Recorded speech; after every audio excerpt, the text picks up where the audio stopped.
to you by Penguin.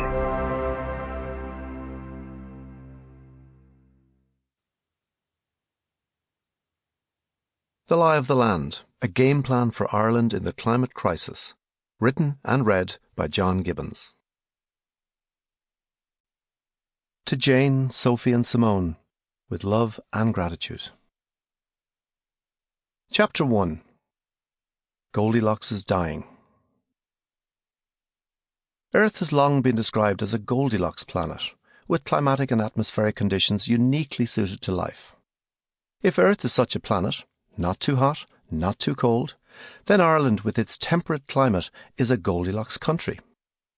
By an accident of geography, Ireland exists in a climatic sweet spot, sheltered from the very worst extremes of heatwaves, hurricanes, droughts and deluges. But Goldilocks is dying. The long era of uncanny global climatic stability has ended. The climate has changed more radically in the past half-century than at any other time since the end of the last ice age. Levels of atmospheric carbon dioxide, or CO2, the planet's key heat-trapping gas, are increasing at around 100 times faster than would be the case under natural warming conditions. Once a molecule of CO2 is released, it continues to warm the atmosphere for between 300 and 1,000 years. For every litre of fuel burned, the long-term warming effect is 100,000 times greater than the actual heat released at the moment of combustion. That's the insidious power and danger of greenhouse gases. When rapid increases in other greenhouse gases such as methane and nitrous oxide are also tallied, the picture becomes even darker. As a result of the proliferation of greenhouse gases, the planet is warming 10 times faster than at any time in the last 65 million years. In 2024, global average temperatures were 1.55 degrees Celsius above the pre-industrial average.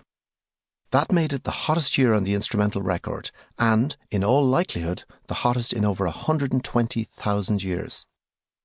The second hottest year ever recorded was 2023, and the 11 years from 2014 to 2024 were all warmer than any year on record pre-2014. The water that laps along Ireland's shorelines is warmer and more acidic now than it has been in millennia. And although you would not be able to detect it when you inhale, the very air that we breathe has also changed. Today, it contains some 50% more CO2 and 270% more methane than in the pre-industrial era. Incredibly, a single species has, in just a few generations, altered the very chemistry of the Earth's atmosphere. The distinct interglacial climatic era known as the Holocene, which prevailed for roughly the last 10,000 years, was a period of quite remarkable climatic stability. It was thanks to the conditions of the Holocene that our ancestors were able to forego eons of nomadic hunter-gatherer existence, settle down and use the land to produce the food surpluses that gave rise to human civilization. The Holocene, though still the current geological epoch, has now effectively been supplanted by an era scientists identify as the Anthropocene, so named because humans are now the most impactful drivers of planetary change. In physical size and human population, Ireland may appear globally insignificant. The future of human civilization will not be determined here. But the story of Ireland's relationship to the climate crisis, the story that this audiobook will tell, is a fascinating microcosm of global dynamics. And the people of Ireland face a choice, or more accurately, a spectrum of choices that will largely determine what life here will look like in the age of global heating. The bad news, there's no avoiding it, is that grave damage has already been done, both globally and in Ireland, and that much of it is irreversible.